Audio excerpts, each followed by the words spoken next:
Hello and welcome to the Wisconsin Drunken History Podcast. We are your hosts, Eric Sturgeon. And I'm Russell Sorry. This podcast is about all things Wisconsin, history, music, and culture. While drinking a few brews. Though we don't often use strong language, the jokes and the content is not intended for young audiences. Listener discretion is advised. Before we begin the episode, we have to give a huge shout out to the Dangets from Madison, Wisconsin, for providing us with great bluegrass intro you hear at the beginning of every episode. The song Razzle was written by Jamie Lampkins, but is performed on behalf of Tom Wasselchuk and the Dangets. If you have a chance, check these guys out at dang-its.com for upcoming shows, music, or on how to book them for weddings, parties, and etc. Thank you for listening. All right, welcome back, everyone. This is another episode of Wisconsin Drunken History. I am Eric. And I'm Russ. Today we have a great episode for you, and the main story today is Frank Balistrieri, the Milwaukee crime family. And we just wanted to, again, thank all the listeners. Keep subscribing, commenting. If you really love the podcast, please head to our TeePublic shop. Sport some of the great logos designed by our friend Steph. She did an amazing job. These things look absolutely fantastic. I love every single one of the ones that she has created for us, even though we use, the one as the primary. We have a ton of them out there, and they're all sported on the TeePublic site. So we also have the Wisconsin music, as always. That's from a band Hindsight from Oshkosh. We have a beer review. We have special interviews, and we have installments of How Many Loco You At and This Day in Wisco History. So I'm going to do a quick Marlon Brando impression that I always do. It's a, hey, Eric, let's give them an episode they can't refuse. And then that's when I find a horse head in my bed. Exactly, and not that I cut a head off a horse, but hey, cut a few horses. So today's main episode is about the Milwaukee crime family, or the Balistrieri crime family. And the main character behind the operation was obviously Frank Balistrieri.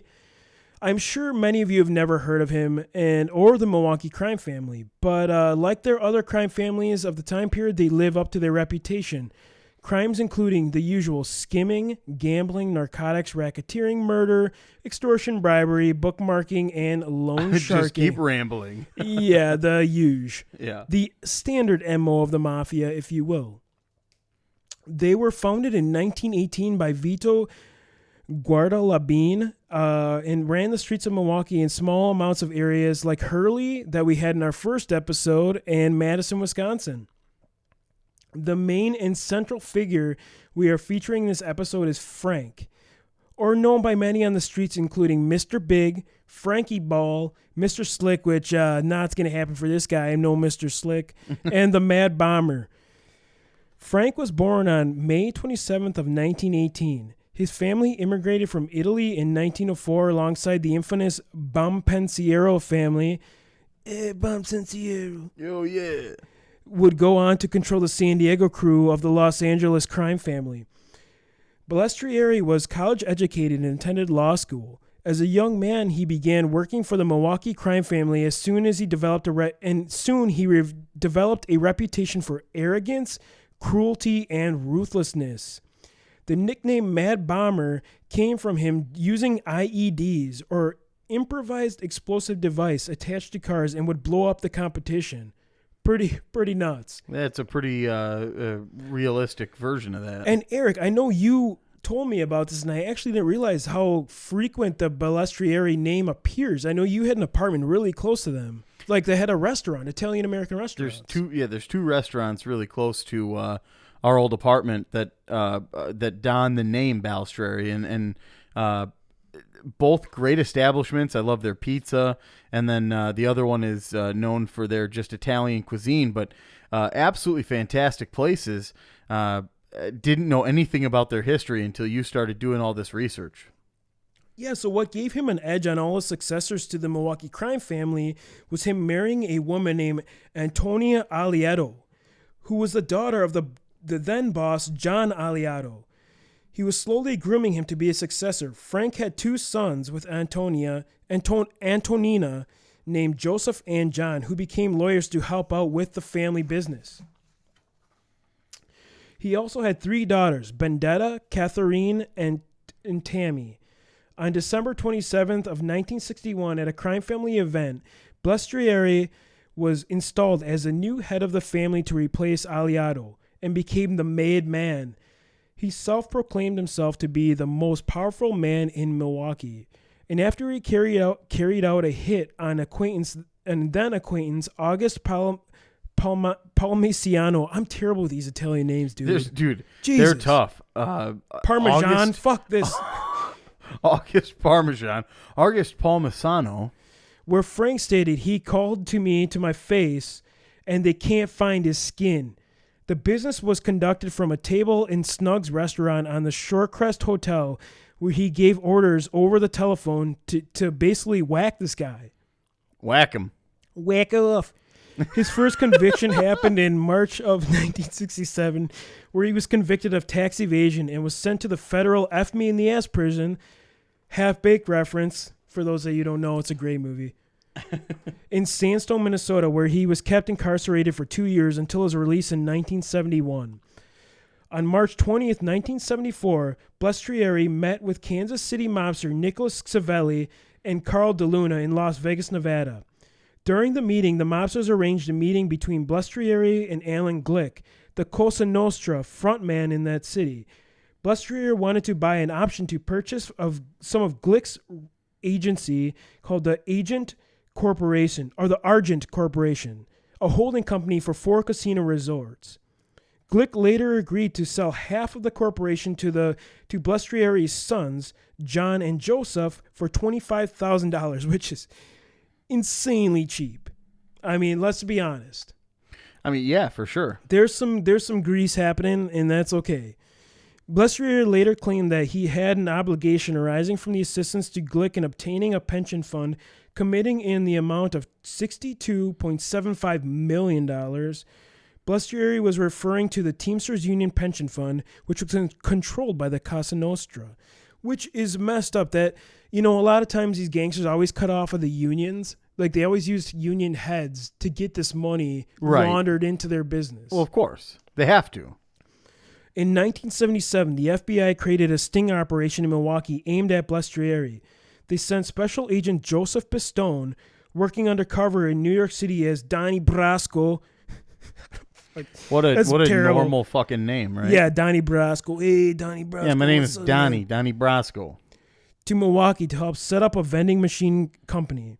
The object was to provoke Balistrieri into either retaliating against or working with the new business.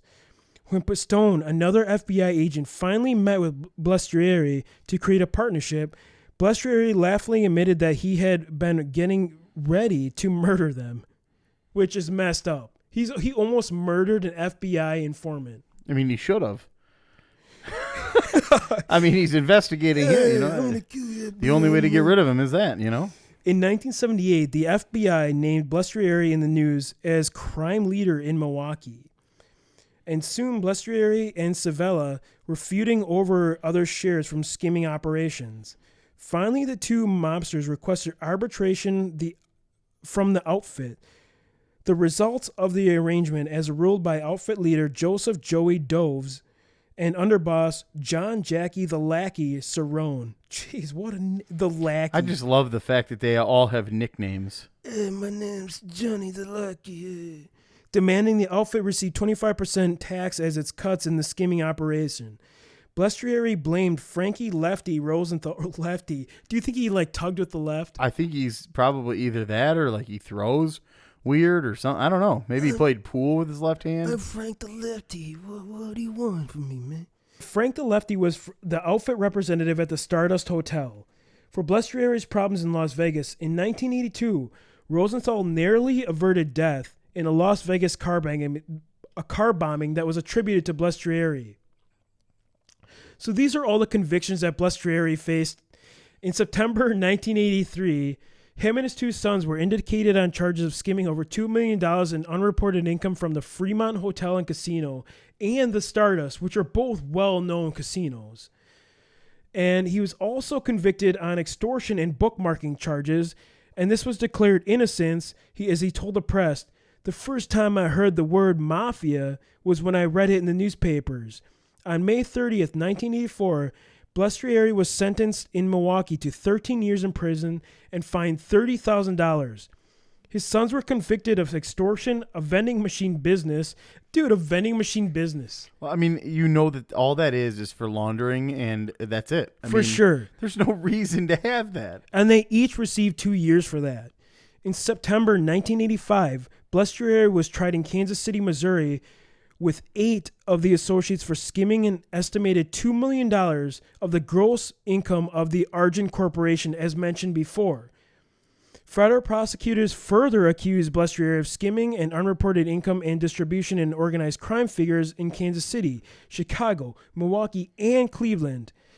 In failing health, Balistrieri pleaded guilty to 2 of the counts of conspiracy in exchange for dropping federal charges, which included attempting to conceal ownership of a casino to skim profits and the interstate travel to aid racketeering.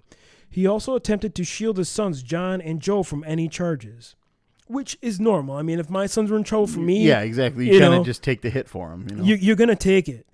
On December 31st, 1985, Balistrieri pleaded guilty in Kansas City to conspiracy and racketeering and was sentenced to 10 years in prison.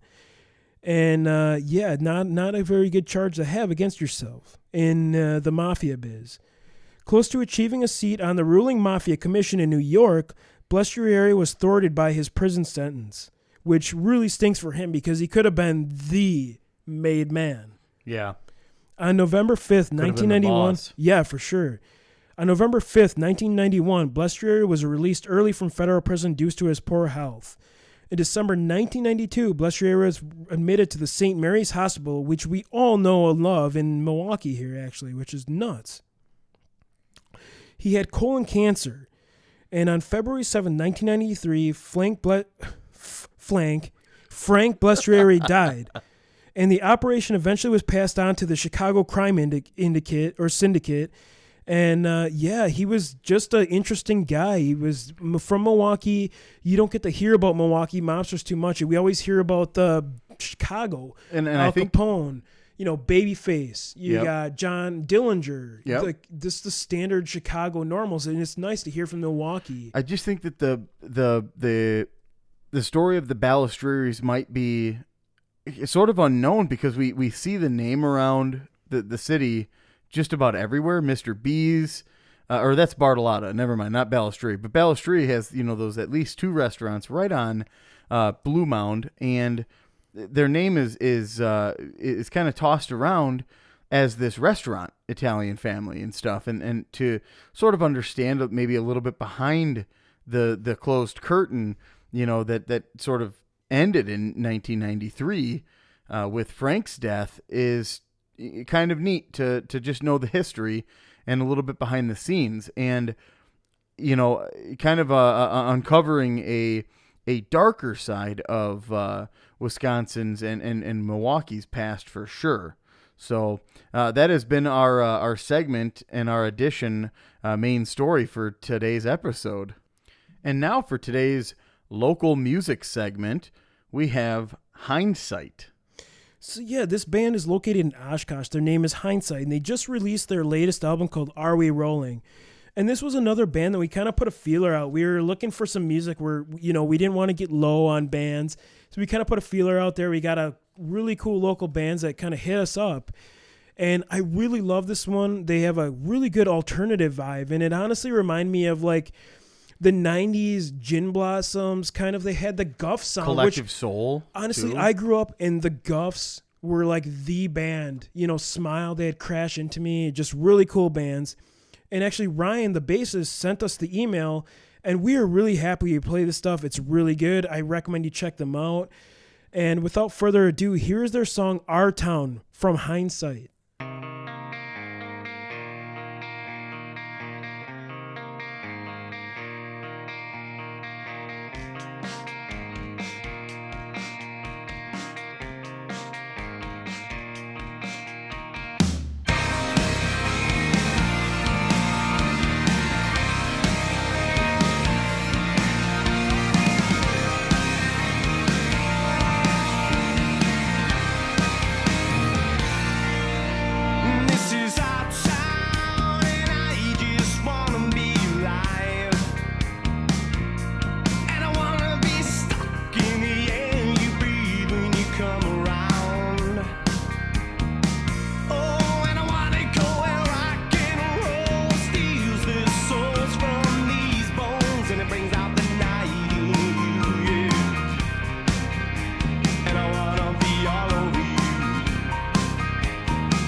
Fuck it, I'm done. All right.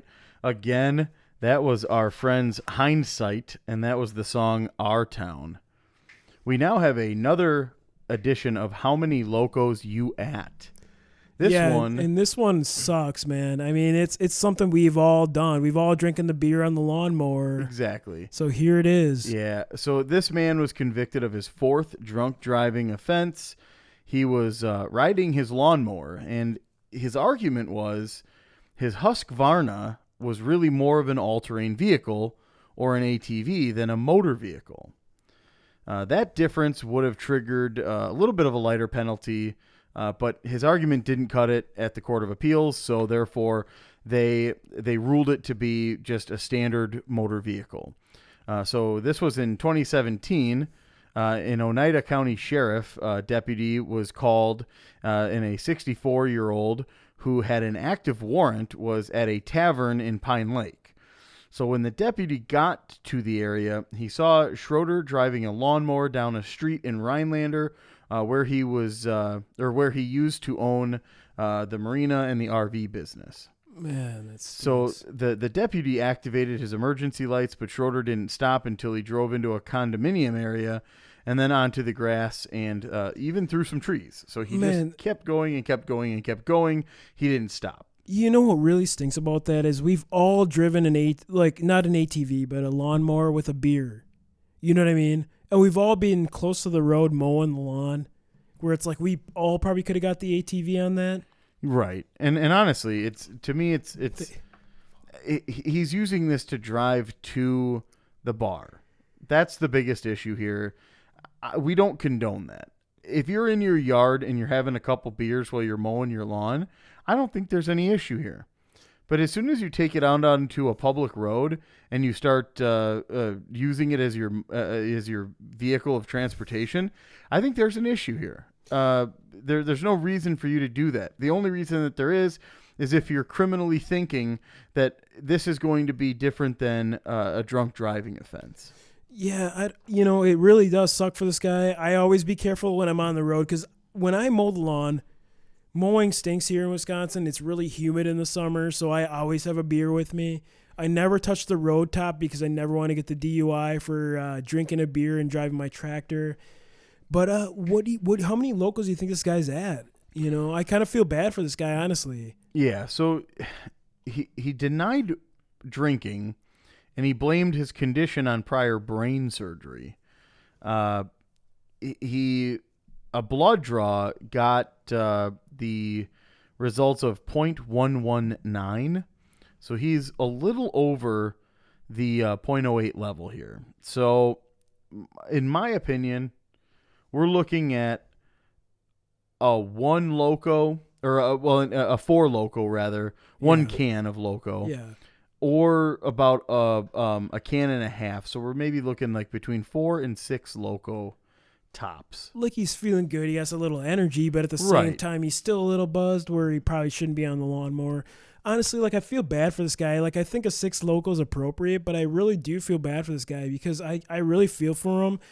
And though I don't condone driving your lawnmower on the road, I know how it goes when you're mowing the lawn. It's tough, but at the same time, there's a difference between having 1 or 2 when you're mowing the lawn and then carrying that out onto the road and continuing your, 1 or 2 or 3 or 4 or 5 or, whatever. There's just no excuse for this behavior. You just as easily could have walked.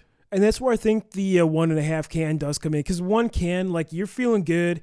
You may be getting a little wild, but that half can will throw you into the road. It's gonna do you in. It's gonna be the black mark, if you will. Yeah, not a good idea. And now on to our beer review segment. So today we actually have a really good one from Black Husky in Milwaukee here. It's actually called the Dogfather, which is really good beer. It's a mosaic hopped pale ale, and it's a really good beer. It's very bitter. The cans are a 1 pint can, and it's 6.8% ABV. So it's a little over the threshold of drinking all day, but it's very good. And it's the cool thing is about the cans is they feature a dog, And this one, in my case, is Loki, is the name of the dog that they feature, which is really cool that they actually have this. And we just heard from somebody who said Black Husky is the worst brewery tour. Yeah, so I think they're donned as the worst brewery tour just because it's kind of a smaller location. They don't really take you into the brew facility that I know of. The last time we were there, it was to hang outside. They have a little bit of a front patio kind of thing that is more like pea gravel, not really necessarily a really well concreted type patio facility, but they allow dogs, which is their biggest draw. So you can bring your dog, you can have them sit outside with you, and then also you can go inside and you can bring the dogs with you in the building as well. So there's a brewery tap room and a bunch of seating, a lot of seating at the bar, but there's also some other seating off to the back side that is all sort of normal height seating. So you can gather with tons of friends, try out a bunch of their different beers that they have on tap. There's also fresh cold water in the into access refrigerators for the animals that do show up as well. So it's really a fun environment if you are into brews and you're also pet friendly. Definitely bring your pets and check this place out. It's absolutely amazing. There's only a couple other places in the city that I can think of that allow you to bring your animals as well, and that's Camp Bar is and they've got probably 4 or 5 locations, but Black Husky and then also Camp Bar are one of the only places I can think of in the city that allow you to enjoy a libation and also bring your pet. Yeah, this beer is really good. And for those that don't know, obviously Black Husky was founded in 2009 here in Milwaukee. You know, the beer's really good. It does have the a little bit of the fruit flavor up front. I think it's giving me a little bit of a drier finish. It is, yeah. So it kind of has more of a bitter taste. And you know what's funny is the IBU count is actually 42, which is reasonably low for the bitter units. But I'm getting a really bitter flavor. Up front, I'm getting a little fruit, maybe a hint of tropics, but then you're getting the really dry back finish. I don't know about you. Yeah, very, very, it seems hop on the back. I'm getting a ton of it back there, which kind of dries it off. But the front forward is definitely kind of fruity. It's weird because I don't necessarily think of it as a fruity or citrusy beer, but it's there. Yeah, it's cool. These guys are really into dogs. You know, I obviously I'm a dog lover. I know Eric, you're a dog lover. Yeah. And this dog specifically, Loki, they actually have it listed on the can is the patriarch, right? Yeah, Loki was a patriarch of the kennel. Dopey Dog was always a little out in the left field. He was very loyal. You know, he had a great work ethic, but not much athletic talent. He did have a strong spirit, and around his pack, he was the boss. In tribute to this dog, Loki, we bring you the Dog Father, which is a pretty good beer and a good name for this beer. It comes in a pint can, which, you know, with this high of ABV, like you can get wrecked if you have a whole 6-pack of these, and I wouldn't recommend that. I would definitely taper this to a 1. You know, check it out, try it out. That's it, and then just kind of move on to a Busch Light, if you will. Yeah, and this one is, I believe, is available all year round. And Black Husky is really cool. You got to check them out. Obviously, they're voted the worst brewery tour, so that means you have to check it out. And they embrace that too. So don't feel bad when you walk in and be like, "Yeah, is this the worst brewery tour?" They embrace it. So I mean, the owner knows about it. In fact, he's the one that started that. And honestly, you know, you got to check out their website, blackhuskybrewing.com. I love the name Loki, which is really cool. It's a Norwegian reference, obviously. Yep. We all know Loki, especially if you watch Marvel movies. I was just going to say Avengers stuff. Yeah, exactly. And Loki was a trickster god, you know, and I'm Norwegian and I'm Finnish. Also, so I know you're Norwegian as well. So, yeah, this is a great beer. I recommend you check it out. Go to your local liquor store, pick this thing up, drink it. Let us know what you think, you know, comment. Yeah. And pick up other Black Husky brewing as well. Awesome. All right, I'm here with Frank from Earth Rider Brewery up in Superior, Wisconsin. Frank, how are you doing?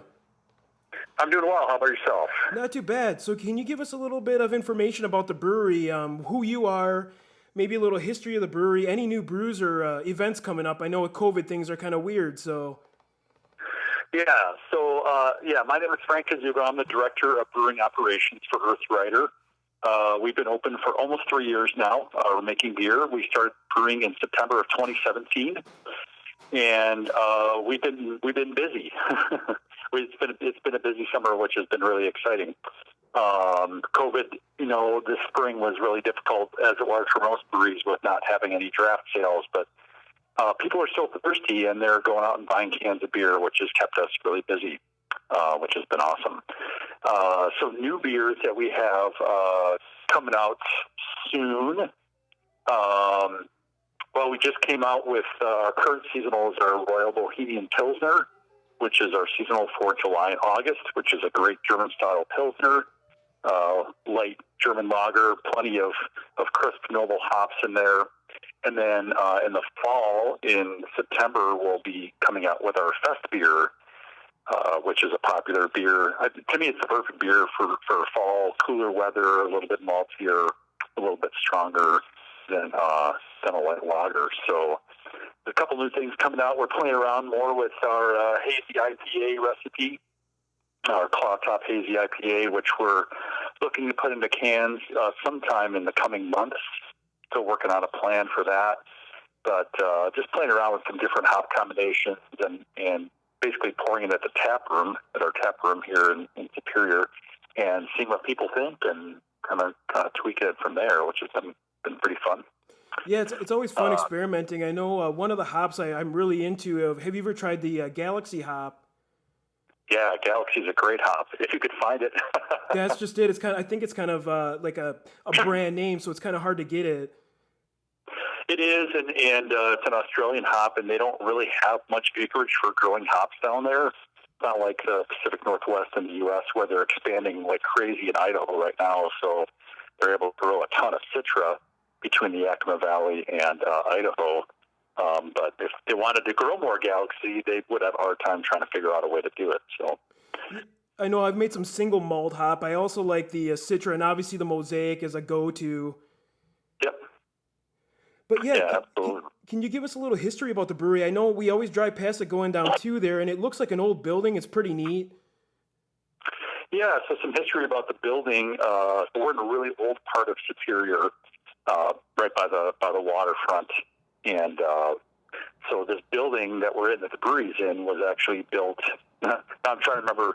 I think it was the 1890s, but it was the late 1800s, and it started off as a bakery, and then over the years it became a bakery supply warehouse, and then eventually a beer distributor.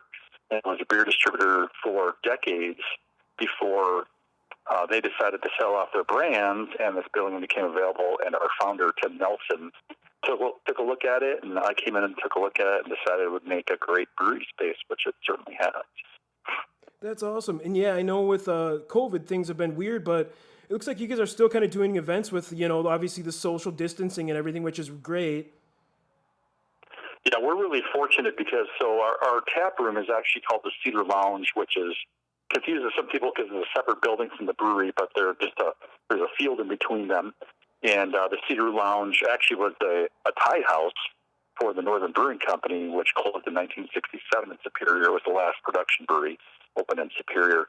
And so the Cedar Lounge is our tap room, but we actually have not reopened our tap room itself to customers since COVID. What we've done instead is we have this big field in between the brewery and the tap room, and so we have invested in some tables and tents and built a stage, and we've got music and events going on almost every day of the week.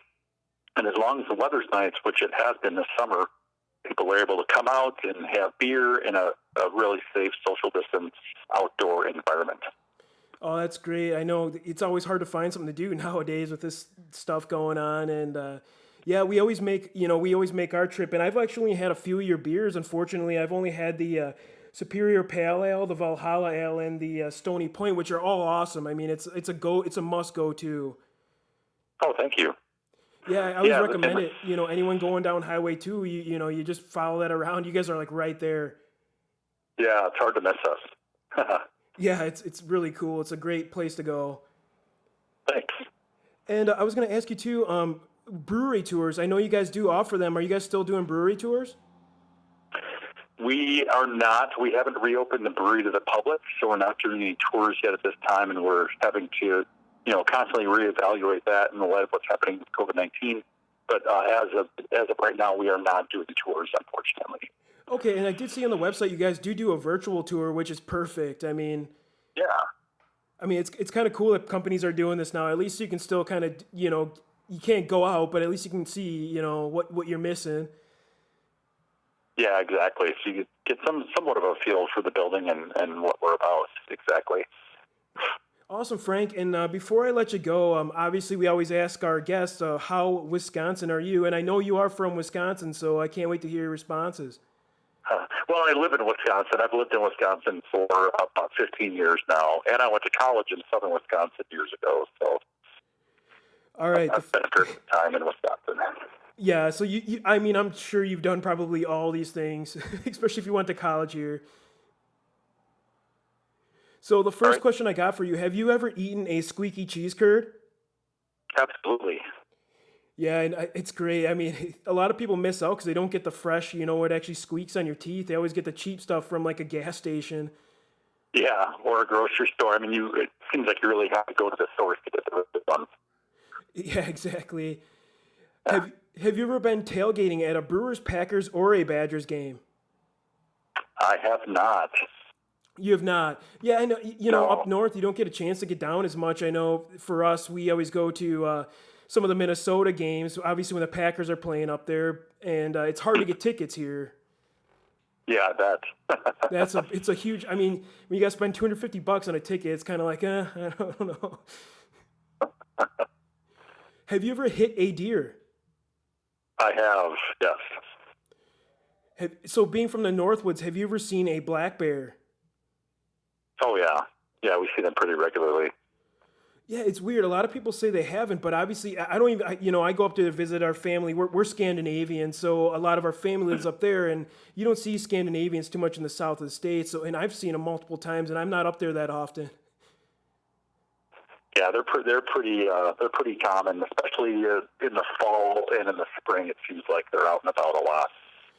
Yeah, when you get the fresh blueberries coming in on Bayfield, I'm sure you get a lot of them coming in. Yeah, they like berry patches. Yeah. Have you ever driven a snowmobile to a bar? I never have. Nope. No? It's kind of a regular thing up north. I know it's kind of the up north vehicle, especially at the schools. I think they even have parking lots at a lot of the high schools. Yeah, it's definitely an up north kind of thing to do. Yeah. How do you like your old fashioned? I'm not actually a huge fan of old fashioned, but I don't like them sweet. Yeah, I like them a little bit both. I obviously the supper club you're gonna get the sweeter, but I don't mind the bitter either. I like them both. Yeah, I prefer the more bitter. So this is like an up north treat. I don't even know if you've ever heard of it. Have you ever eaten a pasty? Oh yeah, we eat pasties all the time. Actually, there's you can buy them in the grocery store up here, but there's some really good places I know in the UP that make them. So. Yeah, I know, like right over the border there, over in Ironwood, they got like one. I think the original place that started selling them. Yeah, that could be. I know it started off as like a food for minors. So. Have you ever been to a supper club? And if you have, which one is your favorite? I have been to supper clubs. It's been a while since I've been to one. Yeah, I can't think of a name off the top of my head. I don't really go to supper clubs around here. It's usually when I'm traveling other parts of the state that I've been to supper clubs. Yep. And this one's a Wisconsin question for sure. Have you ever been late to work due to a snow emergency? Oh, yes. That's a normal occurrence around here. Yeah. Do you eat beer brats, and what's a recommended beer that you would use? I have, yep. I do eat beer broth sometimes. Sometimes I cook them without beer, but if I am going to cook beer broths, I like to use a stronger flavored beer. Actually, a stout can be really good as the beer for a beer broth, or something that's like spicy or something that's fruity can be really interesting. I know that's kind of against the sacrilege of like, Miller High Life or Light Lager or something like that, but I like having some more flavor in there. Is there any Earth Rider beers you recommend? I'd hate to waste such good beer, but is there any, if you're just using a small amount? Yeah, well, like I said, with the stout, so our North Tower stouts would work great for cooking beer brats. And yeah. I'm going to have to give that a shot. Obviously, like I said, I always hate wasting craft beer on brats, but at the same time, it's nice to get a different flavor every once in a while. Yeah, indeed. All right. Do you ever drink Bloody Marys? And if you do, how do you prepare yours? Do you use like a mix, or do you do it by just tomato juice and putting things in there? Yeah, I'm kind of lazy, so I use a mix.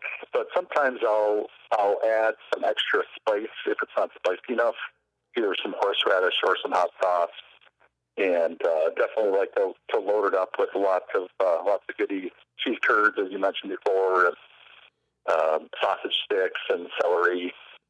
Yeah, I know the best. I mean, obviously you don't have it all the time, but when you got your fridge full of venison is the best. Yeah, venison sausage is awesome. All right, I got one more question for you, Frank, before I let you go. Besides Earth Rider, is there another brewery tour that you recommend checking out? Another brewery tour. Well, I'll tell you what, I actually have not been on the tour, but we were down at Lakefront Brewery in Milwaukee. We were just actually having lunch and some beers at their beer hall, and I was really impressed by the enthusiasm of their tour guides that were getting ready to bring people in for the brewery tour. So that really intrigued me. I didn't have time, but I think that would be a really interesting one to check out as the one at Lakefront. Yeah, I know, it's really funny. When you get to the end of the tour, you always sing the Laverne and Shirley theme song. It's a pretty cool place to check out. I know I've been there. Obviously, we live in the southern part of the state, so it's kind of a regular stop for us.